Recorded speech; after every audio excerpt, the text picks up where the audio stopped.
जे ही जन्म भगवान ने लिया, वज्र अंकुश आदि चिन्ह चरणों में बने हुए थे। समता, शांति, वैराग्य, ऐश्वर्य, महाविभूतियां, ये सब भगवान में विराजमान। राजा, मंत्री, प्रजा, ऋषि, ये सब प्रसन्न हो गए देख करके।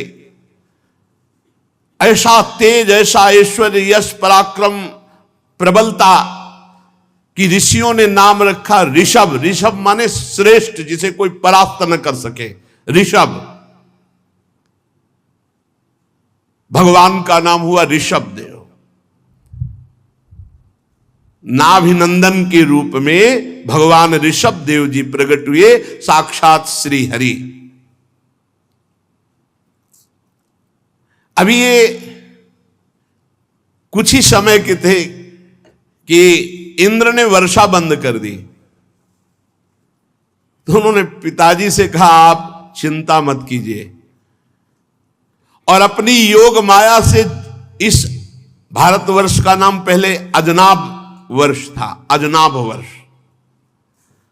खूब वर्षा करवाई, पूरी प्रजा को सुखी देखकर नाभि जी बड़े प्रसन्न हुए कि हमें महायोग पति भगवान श्री हरि पुत्र रूप में प्राप्त हुए हैं। खूब लालन पालन किया। उनके सौभाग्य का क्या वर्णन, जिनके भगवान पुत्र बने हों।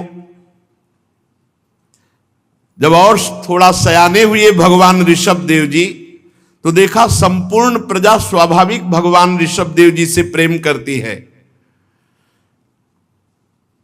तो राज्य अभिषिक्त चक्रवर्ती सम्राट पद पर ऋषभ देव जी को, और हाथ जोड़कर प्रार्थना की कि प्रभु हमारा काम हो गया।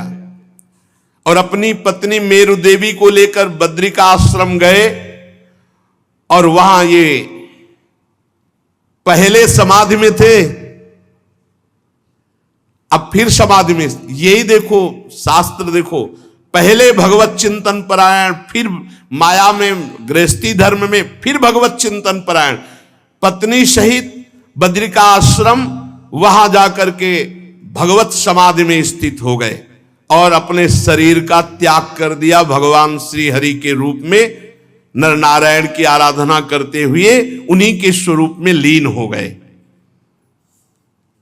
इनके सौभाग्य का वर्णन कौन कर सकता है, जिनके पुत्र रूप में भगवान श्री हरि ऋषभ देव जी के रूप में प्रकट हुए। भगवान ऋषभ देव जी इस अजनाब वर्ष, ये जो अजनाब आज भारतवर्ष कहा जाता है, इसका नाम पूर्व में अजनाब खंड, अजनाब वर्ष।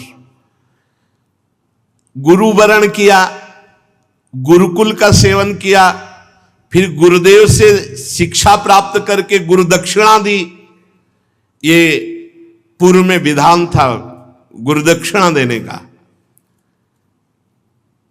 अगर गुरु दक्षिणा नहीं दी गई तो उसकी शिक्षा दीक्षा पूर्ण नहीं मानी जाती थी। पूर्ण तभी मानी जाती थी जब गुरु दक्षिणा या गुरु कह दे कि हमें नहीं चाहिए, नहीं तो गुरु के मांगे हुए के अनुसार। ऐसा महाभारत में कई जगह पाया गया कि जाओ तुम गुरु माता से पूछ लो क्या गुरु दक्षिणा।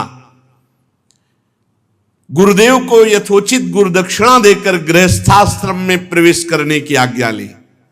पहले गुरुकुलवास, गुरु शिक्षा दीक्षा, फिर गुरु दक्षिणा देना, फिर गुरु गृहस्थाश्रम में गुरु आज्ञा से प्रवेश। फिर देवराज इंद्र की कन्या जयंती से भगवान ऋषभ देव जी का विवाह हुआ। श्रौत स्मार्त दोनों प्रकार के शास्त्रोपदिष्ट कर्मों का आचरण करते हुए जयंती से अपने समान गुण वाले 100 पुत्र उत्पन्न किए। उन 100 पुत्रों में सबसे बड़े पुत्र थे महायोगी भरत जी, जो कई बार उदाहरण में आते रहते हैं, जड़ भरत रूप में या भरत रूप में। सबसे अधिक गुणवान और महिमाशाली भरत जी बड़े पुत्र थे। उन्हीं के नाम से इस अजनाब खंड का नाम भारतवर्ष हुआ। महायोगी भरत जी के नाम से। उनसे छोटे थे कुशावर्त, इलावर्त, ब्रह्मावर्त, मलय, केतु, भद्रसेन, इंद्रस्प्रक, विदर्भ और कीकट। ये 9 राजकुमार शेष 90 भाइयों से बड़े एवं श्रेष्ठ थे। इनसे जो छोटे थे वो बहुत बड़े योगीश्वर हुए। 9 कवि, हरि, अंतरिक्ष, प्रबुद्ध, पिप्पलायन, आविर्होत्र, द्रुमिल, चमस, करभाजन। ये भागवत धर्म से युक्त महायोगी परमहंस सन्यासी, जो आगे 11 स्कंद में इनके उपदेश सुनने को मिलेंगे। इनसे छोटे जो 81 पुत्र थे, पिता की आज्ञा पालन करने वाले, अति विनीत महान वेदज्ञ, निरंतर यज्ञ करने वाले, ये ब्राह्मण रूप होकर पुण्य कर्मों का, यज्ञों का अनुष्ठान करने वाले हुए। बड़े भरत जी, उनसे 9 ये जो कुशावर्त, इलावर्त, ब्रह्मावर्त, मलय, केतु, भद्रसेन, इंद्रस्प्रक, विदर्भ, कीकट 90 हो गए। उनसे 9 कवि जी, हरि जी, अंतरिक्ष जी, प्रबुद्ध जी, पिप्पलायन जी, आविर्होत्र जी, द्रुमिल जी, चमस जी, करभाजन जी। फिर उनसे छोटे 81 जो है ये अपनी महिमा से युक्त ब्राह्मण हो गए। ये निरंतर यज्ञ और भगवान की आराधना में मगन रहने वाले हुए। भगवान ऋषभ देव जी सर्वतंत्र स्वतंत्र परमात्मा हैं। उनको कोई माया या कोई प्रपंच या गृहस्थी थोड़ी फंसा सकती है। शम, शांत, सुहृद, कारुणिक, धर्म, अर्थ, यश, संतान, भोग, सुख, मोक्ष, सुख, ये सब साधक के लिए हैं। भगवान तो परमात्मा स्वरूप हैं। फिर भी उन्होंने गृहस्थ में रहकर कैसे महापुरुष गृहस्थ का सेवन करते हैं दिखाया।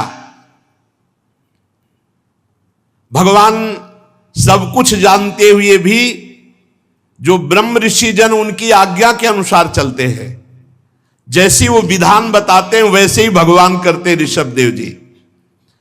द्रव्य, देश, काल, आयु, श्रद्धा, ऋत्व सब उन्हीं से हैं, पर जैसा आदेश ब्रह्म ऋषि जन करते वैसा स्वयं भगवान करते।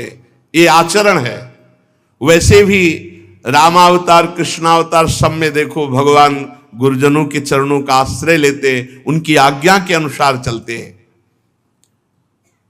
भगवान ऋषभ देव जी अपनी प्रजा को पुत्रवत सुख प्रदान कर दे और सबको ये बताते कि ये आकाश कुसुम के समान संसार है। जैसे आकाश में फूल आदि दिखाई दे, बने हुए बादल के चित्र दिखाई दे, वो सब एक हवा में नष्ट हो जाने वाले। ऐसे ये मायाकृत संसार काल के द्वारा नष्ट हो जाने वाला है। इसलिए प्रजा को समझाते कि कोई भी एक क्षण भी भगवान की आराधना किए बिना व्यर्थ मत जाने दो। ये संसार के सुख केवल दिखावटी, इनमें सत्य नहीं है। भगवान ऋषभ देव जी ने एक दिन अपनी पूरी प्रजा को बुलाया, अपने पुत्रों को बुलाया और उपदेश किए।